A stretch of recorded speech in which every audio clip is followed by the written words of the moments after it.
En el corazón de un brote de no muertos, mi novia insistió en posponer nuestra huida, todo por su cobarde e inútil amigo de la infancia, para que él pudiera subir al helicóptero final de rescate.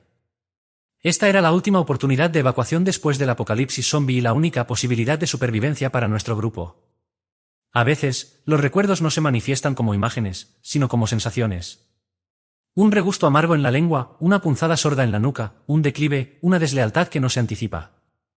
Recuerdo a menudo ese momento, pero la memoria regresa sin mi permiso, observándome desde lo alto de la pared con esa expresión glacial, sus palabras como cuchillos velados en terciopelo. Si no fuera por tu egocentrismo, Jake también habría tenido una oportunidad. Jamás vislumbré lo que hizo. Nunca imaginé que alguien a quien yo hubiera protegido con mi vida pudiera actuar así. Sin embargo, lo hizo. No hubo justificación, solo un murmullo, un repentino aturdimiento y luego la oscuridad. Desde entonces, no sueño, solo espero, y esta vez estoy preparado. Jake aún no había llegado y Mia, firme como una barrera humana, bloqueaba el acceso al helipuerto. El equipo entero trataba de persuadirla. «¿Qué hay de malo en esperar 5 minutos más?», dijo con un tono gélido. «¿Quieren dejarlo atrás, sin más?». «Mia, esto no es un paseo. Cada minuto perdido es una oportunidad menos de vivir», gritó uno de los médicos del grupo. Alguien intentó apartarla, pero Mia levantó su arma y disparó al aire. El seco estallido resonó, provocando un instante de silencio helado. «¿Estás exagerando?», gritó una ingeniera. «Pudimos haber subido ya, cobardes», respondió Mia con los ojos encendidos. «Jake ha estado con nosotros desde el inicio, y ahora lo quieren abandonar solo porque se demoró». El subcomandante me miró con una mezcla de premura y frustración. «Alex, el piloto está cerrando las puertas, ¿qué hacemos?». Hice un gesto con la mano. Me aproximé a Mia, le puse una mano en el hombro y hablé con voz serena. «Tienes razón, no dejamos atrás a los nuestros». Un murmullo de desconcierto recorrió al equipo. «¿Hablas en serio, capitán?». «Confían en mí», dije sin mirar hacia atrás. «Solo unos minutos más», Mia sonrió satisfecha. Se apoyó en mi brazo como si no dudara de mí ni un instante. «Sabía que nunca cambiarías». Ella no lo sabía, pero yo ya había cambiado. Como virólogo de alto nivel, tenía autoridad para solicitar una extracción personalizada en cualquier momento. Con un solo mensaje cifrado, pude haber sido evacuado en helicóptero privado junto a los miembros más valiosos del equipo, y sin embargo, en la línea de tiempo anterior no lo hice. Elegí quedarme con Mia. Elegí esperar a Jake y lo perdí todo. Pasaron los minutos. A lo lejos, comenzamos a oír los ruidos. No gritos humanos, no palabras. Solo ese eco grave, constante y seco que revelaba la proximidad de la horda. Jake apareció al borde del helipuerto jadeando, con una guitarra colgada a la espalda. Lo sabía, Mia. Sabía que no te irías sin mí. Mia lo recibió con una sonrisa de alivio, abrazándolo como si nada más importara. Pero el helicóptero en ese instante despegó. Las puertas se cerraron. «Se fueron», gritó uno de los miembros por esperar a este tipo. «Perdimos nuestra última oportunidad». «¿Y esa guitarra?», gritó otro. «¿Saliste a buscar eso en medio del caos?». Jake se encogió de hombros, nervioso. «Es importante para mí». El ambiente se volvió tenso. Incluso las miradas hacia mí cambiaron. «Alex, confiábamos en ti. ¿Por qué apoyaste esto?». «Asumo la responsabilidad», dije sin pestañear. «Pero no es momento de buscar culpables. Conozco un refugio temporal cercano. Vamos». Media hora después, las puertas metálicas del refugio se cerraron tras nosotros. El rugido de la horda quedó fuera. Por ahora, el grupo se dejó caer al suelo, exhausto. Uno de los técnicos revisó su dispositivo y palideció. «Tengo confirmación. El ejército ha terminado oficialmente la evacuación en esta zona. No habrá más vuelos». El silencio fue pesado. «¿Eso significa que estamos atrapados aquí?», preguntó una voz temblorosa. «Tenemos suministros», dijo Mia con tono práctico. «Podemos resistir aquí meses si hace falta». Saqué mi dispositivo militar, escribí la clave. Ya contacté al alto mando. En 3 días enviarán una unidad especial para recogernos, pero las plazas son limitadas. Todos respiraron aliviados. Mia tomó la mano de Jake, visiblemente más tranquila. «Qué suerte que estés aquí, Alex», dijo ella. «Sabía que no nos dejarías». El subcomandante se me acercó y murmuró: «Solicitaste 8 plazas».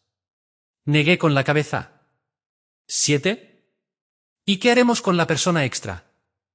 Miré a Mia, que en ese momento secaba con cariño el sudor de la frente de Jake. Mi expresión no cambió. «No te preocupes, ellos ya tienen sus lugares asegurados». Cruzamos una mirada silenciosa, no hacía falta decir más. Mia acarició la mano de Jake con una voz suave que solo él podía oír. «No importa lo que pase, te sacaré de aquí». Y mientras los demás intentaban descansar, yo me recosté en silencio, mirando el techo de concreto. 3 días. Cuando llegue el momento, Mia será fiel a su promesa o hará lo que siempre hace cuando está entre el fuego y el abismo. El ruido de los motores del helicóptero se había desvanecido hacía horas, pero aún parecía resonar en nuestras cabezas. Afuera, más allá de las puertas de acero reforzado, solo quedaba el eco lejano de los no muertos, mezclado con el zumbido eléctrico de los sensores perimetrales. Dentro del refugio, nadie hablaba.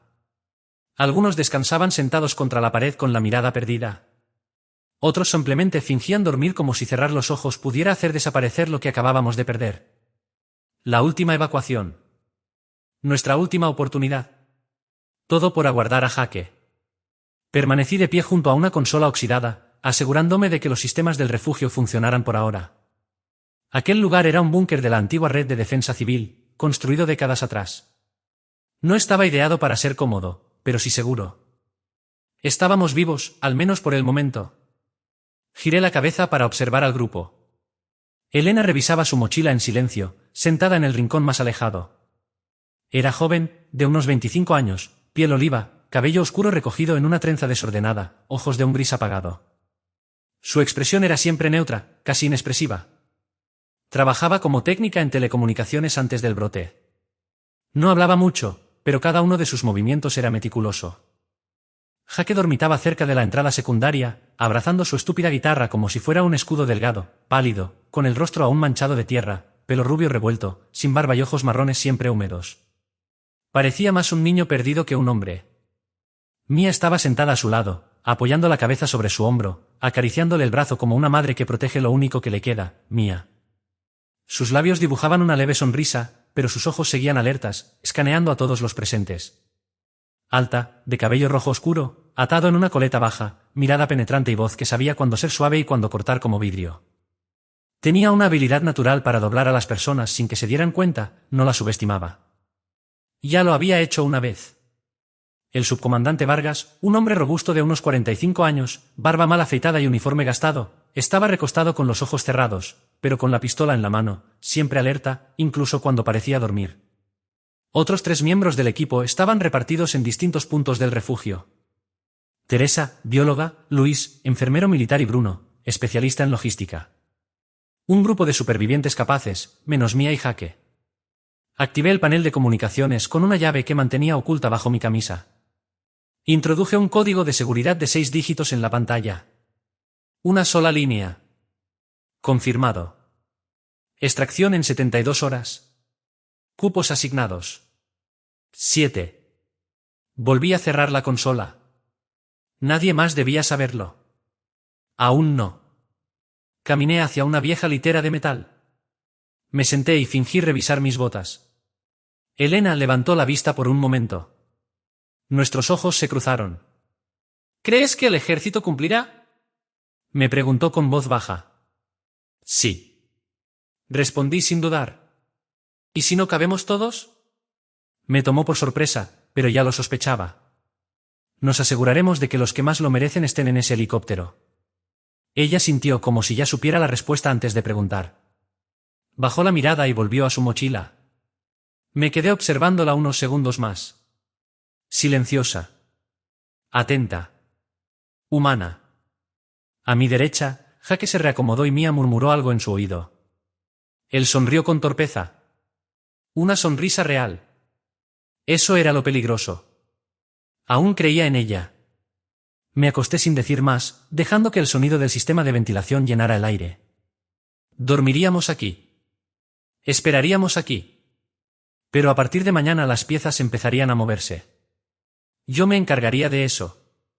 El sonido de una cuchara raspando el fondo de una olla vacía rompió el silencio como un disparo. Bruno gruñó mientras dejaba el recipiente de metal a un lado.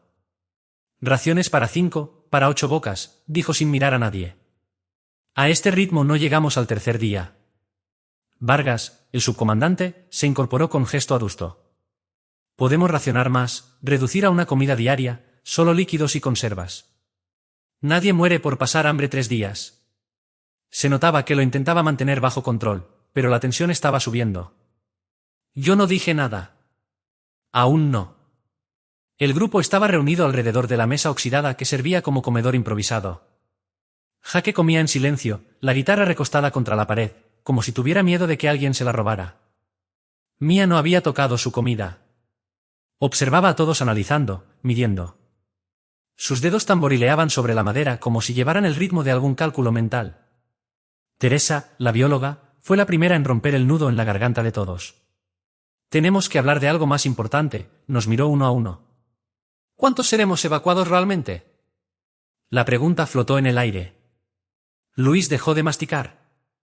Elena, al otro extremo, levantó la vista lentamente. Sentí sus ojos fijos en mí. No podía seguir evitando el momento.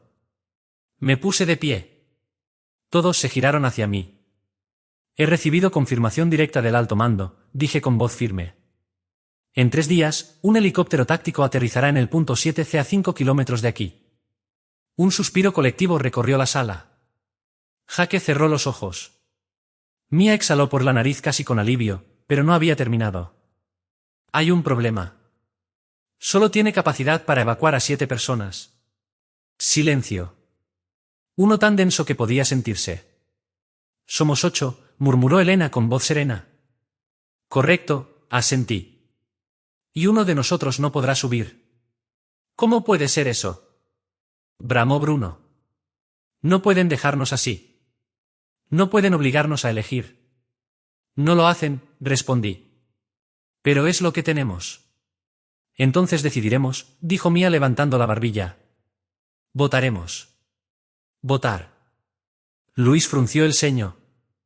¿A quién le corresponde decidir quién vive y quién se queda? A todos, replicó Mía. Somos adultos. Podemos hacerlo civilizadamente. Me sorprendió su rapidez, su facilidad para tomar el control del momento. Jaque la miraba como si acabara de verlo todo con claridad. ¿Y si alguien se ofrece a quedarse? Preguntó Teresa con voz baja. Eso sería noble, respondió Mía. Pero no podemos depender de la bondad de nadie. Esto debe resolverse con lógica. Elena se mantuvo en silencio. Yo también. Más tarde, cuando el grupo se dispersó para sus tareas, Mía me abordó en el pasillo del refugio. Su rostro estaba sereno, pero sus ojos no. ¿Sabías esto desde el principio? Asentí. ¿Por qué no lo dijiste antes?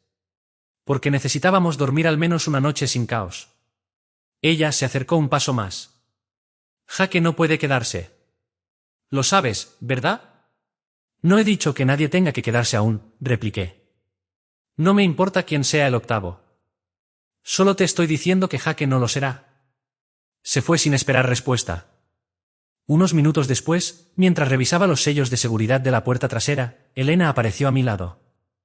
Sus movimientos eran silenciosos, casi invisibles. ¿Lo sabías desde anoche? Dijo. Sí. Gracias por no decirlo antes. La miré. No sonrió, pero bajó la mirada y asintió suavemente. Había una comprensión tácita entre nosotros, un pacto sin palabras.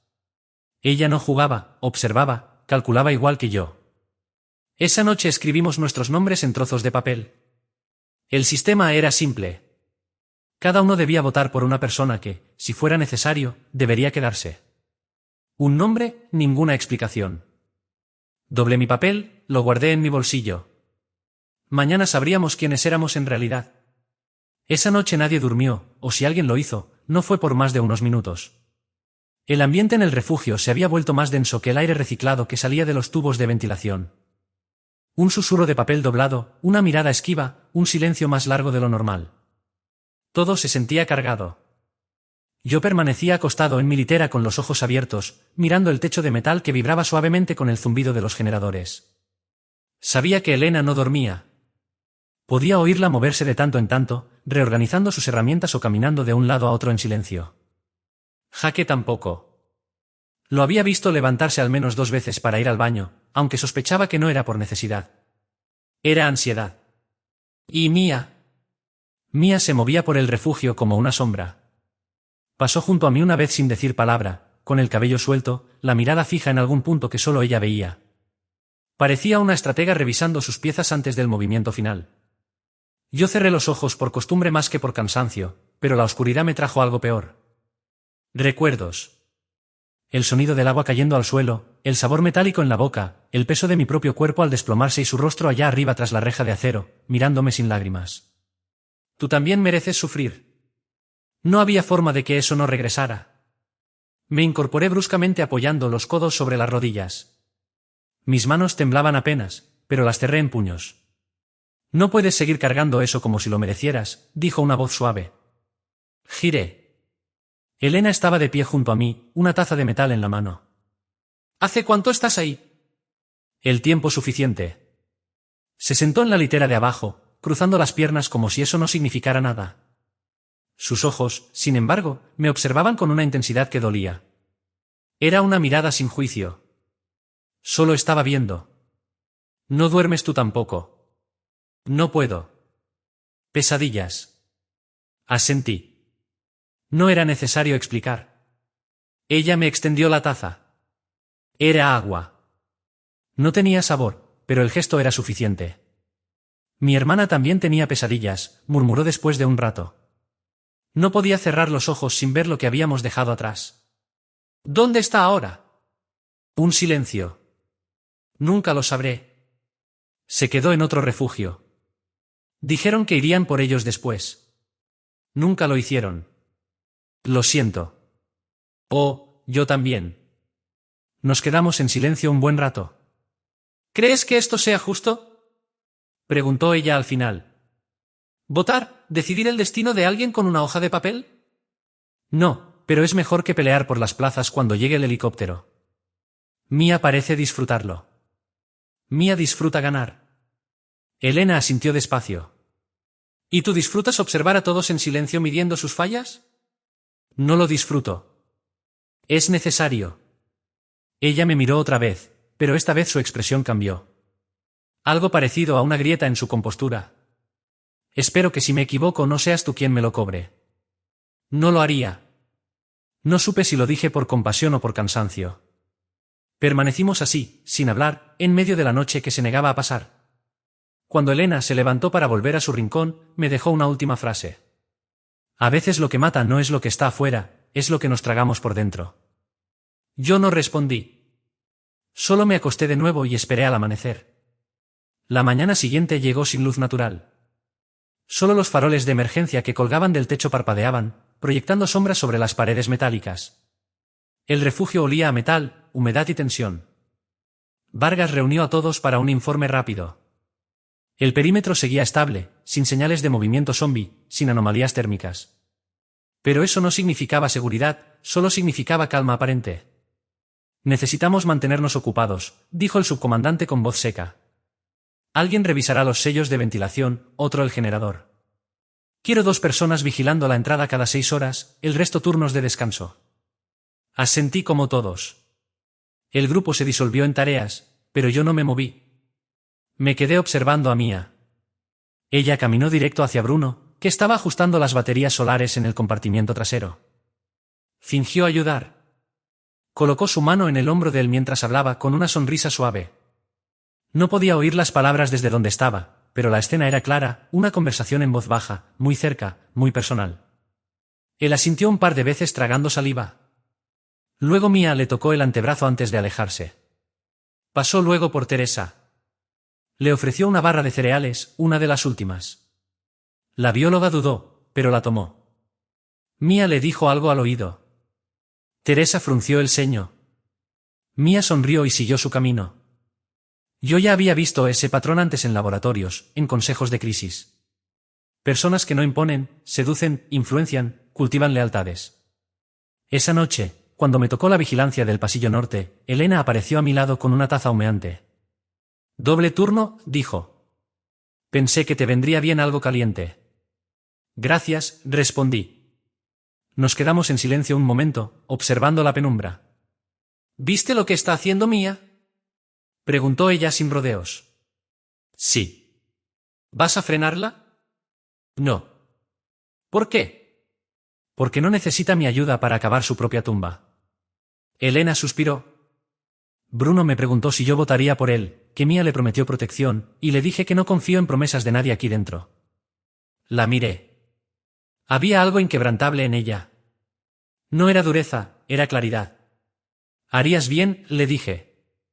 Después de medianoche, al volver a mi litera, escuché voces en el rincón donde Jaque guardaba su guitarra. Apagué la linterna y me acerqué en silencio. Mía le hablaba con dulzura. Todo saldrá bien. Sí, ya hablé con Bruno, Teresa y quizás Luis. Si nos mantenemos unidos, no tendrán opción. Nadie va a dejarte atrás. ¿Y si me votan? Preguntó Jaque con voz quebrada. Entonces lo resolveremos de otra forma. Yo me encargo. No quiero que te arriesgues. ¿Y tú crees que puedo vivir si tú no estás? Lo besó. No había rabia ni deseo. Era una maniobra de precisión emocional. Volví a mi litera sin hacer ruido. Me acosté de lado, cerrando los ojos. En la oscuridad no necesitaba ver para entender. Las piezas se estaban moviendo y algunas ya estaban en posición de caer. Al amanecer, el refugio estaba más silencioso que nunca. Ni el zumbido de los sensores ni el goteo de los tubos conseguían romper el peso de lo que todos sabíamos que sucedería ese día. El subcomandante Vargas se paró frente a la mesa central con una caja metálica oxidada entre las manos. Aquí están los papeles, dijo. Un nombre por persona, sin explicaciones, sin discusiones. La regla era sencilla. Cada uno escribiría el nombre de una persona que debería quedarse si llegaba el caso. El voto era privado, anónimo, pero no por eso menos cruel. Mía se ofreció para distribuir los papeles y los bolígrafos. Sonreía con la boca, no con los ojos. Sus pasos eran ligeros, casi teatrales. Cada entrega era una oportunidad para mirar, sugerir, sembrar duda. Cuando me entregó el mío, sus dedos rozaron los míos por un segundo. No me decepciones, Alex, susurró. No respondí. Tomé el papel, volví a mi litera y escribí un nombre, Jaque. Lo doblé con precisión quirúrgica y lo dejé caer en la caja cuando nadie miraba. No porque creyera que debía quedarse, sino porque merecía sentir el peso de la elección. Uno por uno, los demás fueron dejando sus votos. Bruno tenía la frente sudada, Luis apretaba los labios, Teresa no miraba a nadie. Elena lo hizo sin temblar. Después, todos volvimos a nuestras tareas como si nada hubiese pasado, pero no éramos los mismos. A media tarde, Mía me llamó al compartimiento de la batería. Estábamos solos. ¿Sabes quién votó por quién? Preguntó directa. No. ¿De verdad crees que esto resolverá algo? No, pero nos hará ver. Ella cruzó los brazos. Si Jaque recibe un voto, uno solo, lo sabré. ¿Y qué harás? No me importa quién sea, no va a subir. Guardé silencio. La dejé hablar.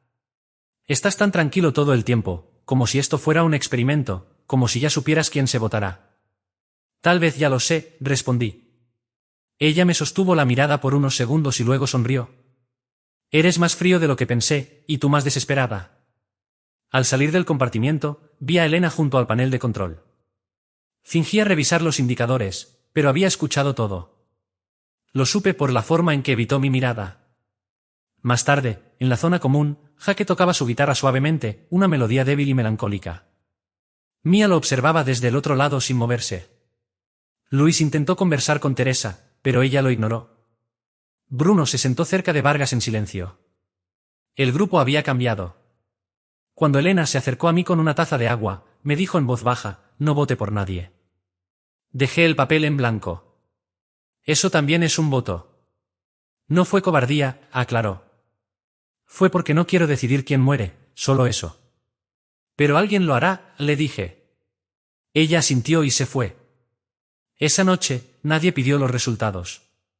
Aún no, pero las grietas ya estaban abiertas y el silencio no volvería a ser inocente. La noche cayó como una sábana mojada, pesada, silenciosa y pegajosa. El aire en el refugio se volvió denso. Ni los más habladores decían palabra. Todos sabíamos que habíamos cruzado un umbral invisible. Después de esa votación, nadie confiaba en nadie. Fingí dormir temprano, no porque estuviera cansado, sino porque quería escuchar. Los sonidos en la oscuridad son más honestos. Escuché pasos suaves, una mochila cerrándose, un susurro, luego otro par de pies, más pasos, una puerta interna abriéndose con mucho cuidado. Me incorporé sin encender mi linterna.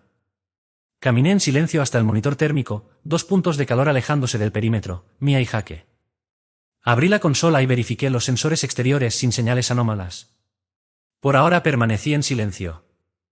Apagué el monitor. No lo seguiría. Jake y Mia caminaban por el bosque seco a unos 200 milímetros del refugio. La luna filtraba su luz entre las ramas muertas. Sus pasos eran inseguros. Jake sostenía la guitarra colgada al hombro, inútil y absurda.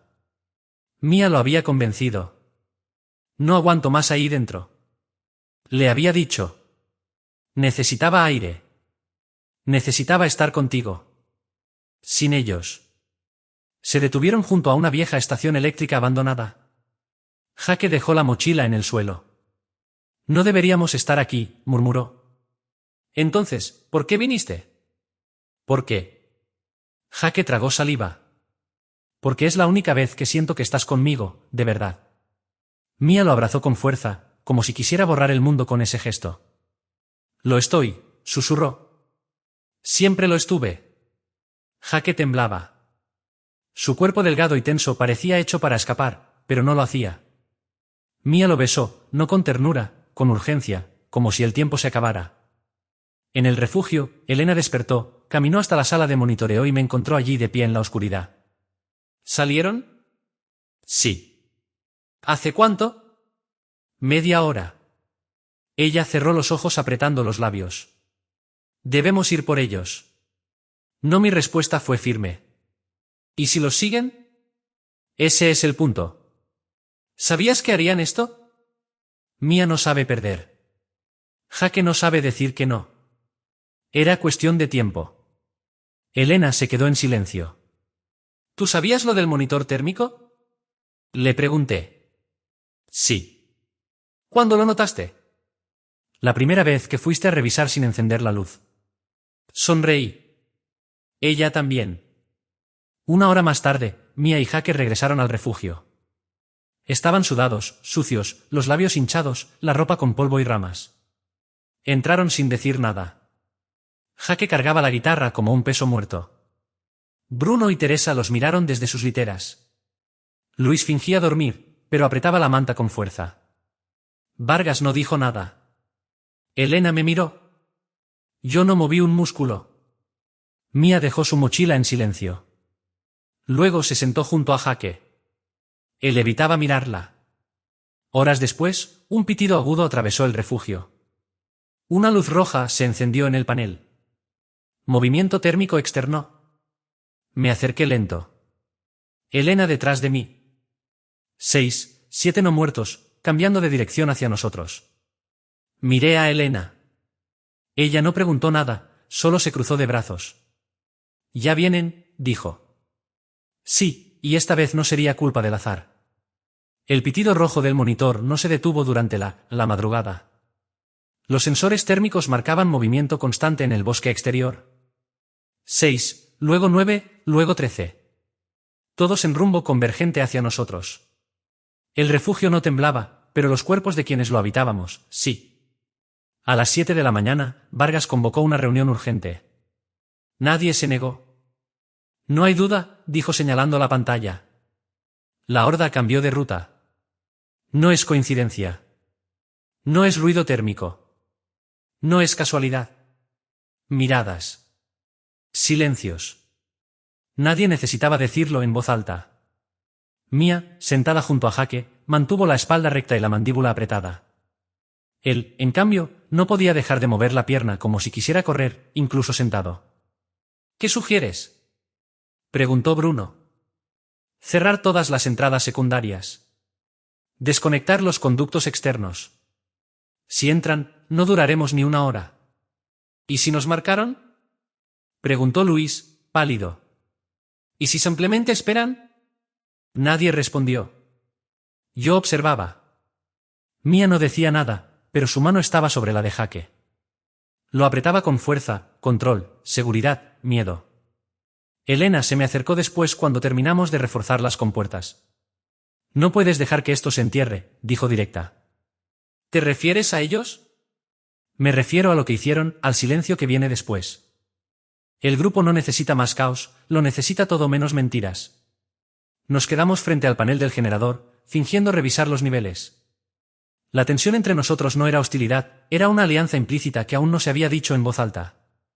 ¿Sabes qué creo?, dijo ella. Que si ellos no confiesan, el grupo va a estallar por dentro. Ya lo está haciendo, entonces habla. La miré. No soy yo quien tiene que hablar. En la noche, mientras nos preparábamos para los turnos de guardia, Jaque se acercó a mí.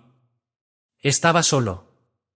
El rostro pálido, ojeroso, ojos vidriosos, se le notaba más flaco o más pequeño. ¿Puedo hablar contigo un segundo? Asentí. Lo seguí hasta el pasillo lateral junto al viejo depósito de herramientas. Fue idea mía salir, dijo de golpe. Mentira, pero lo dejé continuar. Mía solo me acompañó porque yo estaba colapsando. ¿Quieres que diga eso al grupo? No, solo quería que lo supieras tú. ¿Por qué? Porque no sé si voy a resistir 3 días más y si me pasa algo, no quiero que pienses mal de ella. No te va a pasar nada, lo interrumpí. No puedes saberlo. Lo sé porque te queda algo que ella ya no tiene. ¿Qué? Duda. Jaque bajó la mirada. Después se alejó en silencio, la guitarra golpeando contra su espalda. A la medianoche, el grupo volvió a reunirse. Vargas ordenó turnos de 2 horas, todos armados, las entradas reforzadas. Nadie se oponía, nadie hablaba. Y entonces Luis, el más tranquilo del grupo, se levantó. Voy a decirlo, dijo. Mía se tensó. Ustedes 2 salieron. Nos pusieron a todos en peligro. Ahora la horda nos huele. Está allí afuera, por ustedes. Jaque bajó la cabeza. Mía alzó la voz.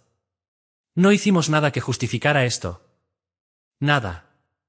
Saltó Bruno. Rompiste el protocolo, Mía, y ni siquiera lo ocultaste. Bien. ¿Acaso eso nos convierte en criminales? Nos convierte en egoístas, dijo Teresa. Yo observaba. Elena también. Y fue entonces cuando Jaque habló. Yo quería irme. Todos se quedaron en silencio.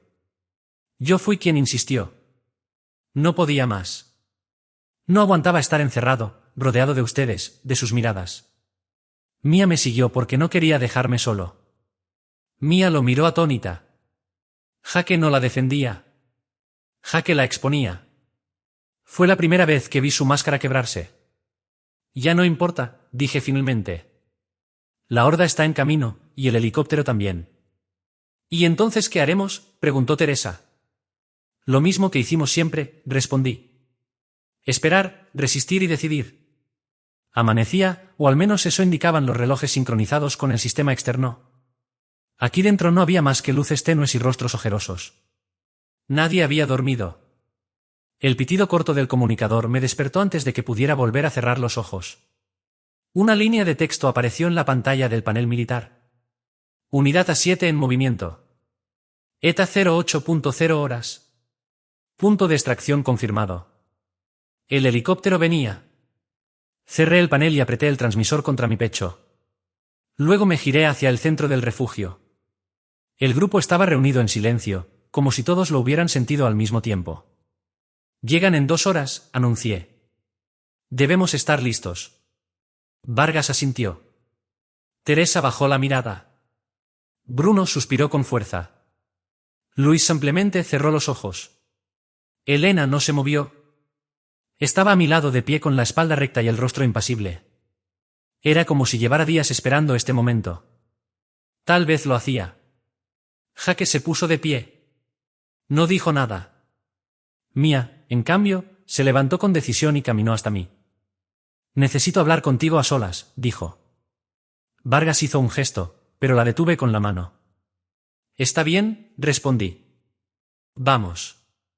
Nos dirigimos al compartimento lateral donde días atrás había visto por primera vez sus jugadas. Sé que no soy la persona más querida aquí, comenzó Mía. Y lo acepto. He hecho cosas duras, pero no soy una amenaza. Guardé silencio. Jake merece vivir, añadió. Lo sabes. No soportaría quedarse atrás. Ni yo tampoco. ¿Qué quieres de mí, Mia?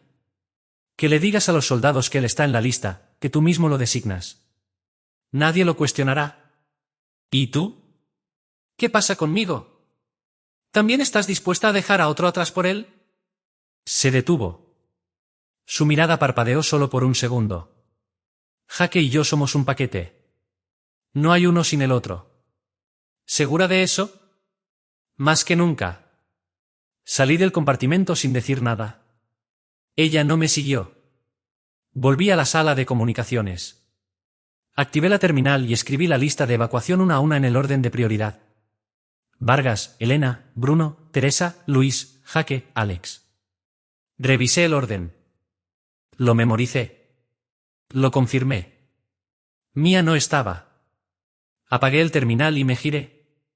Elena estaba allí como siempre. ¿Todo listo? Preguntó. Sí. ¿Quién queda afuera? La que se quedó sola. Y él subirá, pero no por ella. Elena asintió. Lo va a negar hasta el final. Hasta que la puerta se cierre. A las 0800 exactas, el zumbido de hélices cortó el cielo. El sonido vibró sobre nuestras cabezas. Todos se pusieron de pie al instante. Nadie preguntó. Nadie celebró. La compuerta del techo se abrió. El viento entró con fuerza. Una cuerda descendió junto con un operador armado. 7 plazas, gritó el soldado. 2 minutos para embarcar. Mia tomó a Jake de la mano. Vamos. Pero Jake no se movió. Estaba pálido, inmóvil. Jake, vamos. Tú primero, murmuró él. Ella lo miró confundida. ¿Qué? Ve tú. No sin ti. Jake miró hacia mí. Por primera vez en días me sostuvo la mirada y entonces bajó la cabeza. Caminó hacia el helicóptero. Mia no lo siguió. Jake gritó, pero él no se volvió. Bruno, Teresa, Luis, Vargas y Elena subieron sin mirar atrás. Mia cayó de rodillas junto a la compuerta. El viento levantaba su cabello como si quisiera llevarla. Jake gritó otra vez. Me prometiste. Yo la observaba desde arriba. No dije nada. La cuerda se recogió. La compuerta se cerró. El helicóptero despegó. Mia se quedó abajo sola. El helicóptero se elevó con fuerza, alejándonos del techo del refugio, del concreto sucio, del caos. De ella, Mia, desde la escotilla trasera pude verla por última vez, arrodillada con el cabello agitado por el viento, los ojos llenos de algo entre furia y desesperación. Gritaba algo que no oíamos. Tal vez el nombre de Jake, tal vez maldiciones, o tal vez solo un rugido vacío, pero él no la miró. Jake estaba sentado frente a mí en el banco lateral del helicóptero. Tenía la cabeza gacha, los brazos apoyados en las rodillas, la guitarra firmemente sujeta entre los pies, sus nudillos estaban blancos. Nadie hablaba. Vargas revisaba su arma por costumbre. Bruno miraba por la ventanilla sin ver. Teresa tenía los ojos cerrados, murmurando algo que nadie podía escuchar. Luis se mantenía inmóvil. Elena estaba a mi lado, su expresión era de piedra, pero sus ojos estaban vivos. El helicóptero se sacudió levemente al tomar más altitud.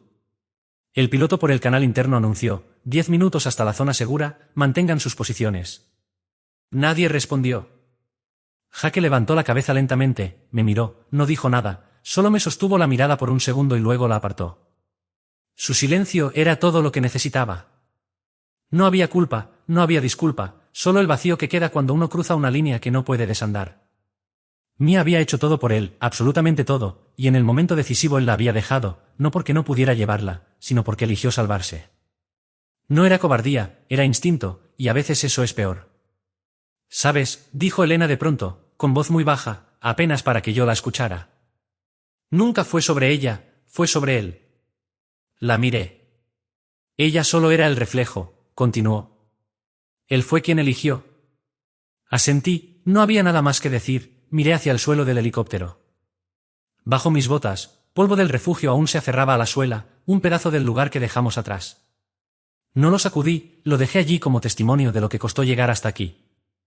Minutos después, la zona segura apareció bajo nosotros. Cúpulas metálicas, antenas, luces, humanos trabajando como si aún existiera algo parecido a la normalidad. La voz del piloto volvió. Iniciamos descenso. Elena me tocó el brazo, no fue un gesto de afecto, fue ancla, presencia, humanidad. Yo la miré, no necesitaba decirle que lo habíamos logrado, ella ya lo sabía. El helicóptero aterrizó en la zona segura a las 8:17. Lo recuerdo porque miré el reloj en el tablero justo cuando el tren de aterrizaje tocó la pista. Las compuertas se abrieron con un chirrido metálico. El aire fresco, limpio, golpeó nuestros rostros como un balde de agua helada. Después de días encerrados en ese refugio, el cielo parecía irreal. No por su color, sino porque estaba allí libre. Un pelotón de soldados nos recibió con trajes estériles, escáneres portátiles y un protocolo ensayado hasta la náusea. Nos separaron por grupos, tomaron muestras, registraron nuestros rostros, nuestros nombres, nuestros números. Yo no hablaba, solo asentía. Vargas respondió por mí cuando fue necesario. Bruno parecía desconectado. Luis se mantuvo cerca de Teresa, como si temiera que desapareciera si la soltaba. Jaque no levantó la vista en ningún momento. Entregó su guitarra con manos temblorosas al equipo de inspección. No puso objeción. No preguntó si se la devolverían. Elena y yo fuimos conducidos a una sala aparte. «Están limpios», anunció el oficial médico. «Pueden pasar al bloque principal. Tendrán asignación de habitación y evaluación psicológica en las próximas horas». Elena asintió. Yo también. Salimos juntos, cruzando un pasillo de cristal blindado que conectaba el hangar con el módulo residencial. A cada lado podíamos ver otros helicópteros, camiones, gente corriendo, grúas, una ciudad que se negaba a morir. Al llegar a la puerta del bloque, Elena se detuvo. Me miró. «¿Qué piensas hacer ahora?» «Dormir, ducharme, respirar sin contar los segundos». Ella sonrió por primera vez. «¿De verdad?» Y después, no lo sé. El silencio que siguió no fue incómodo. Fue lleno. «Toma», dijo entonces sacando algo de su chaqueta. Me entregó un pequeño pedazo de papel. Estaba arrugado, amarillento por el tiempo, una hoja arrancada de un cuaderno. Era un fragmento de algo mayor, unas pocas líneas escritas con letra fina. Si alguien encuentra esto, solo quiero que sepa que alguna vez fui real, que alguien me conoció, que no fui invisible del todo. Es de mi hermana, explicó. Lo guardé todos estos meses. Me lo dio antes de que la evacuación fallara. Leí esas palabras una y otra vez. Luego miré a Elena. Yo también fui olvidado, dije. Pero esta vez no. Ella no respondió. Solo me miró. Y en ese gesto había algo que no necesitaba explicación. La puerta del módulo se abrió con un zumbido suave. Caminamos juntos, no como soldados, no como víctimas. Como dos personas que aún quedaban de pie. Como lo que empieza cuando todo lo demás termina.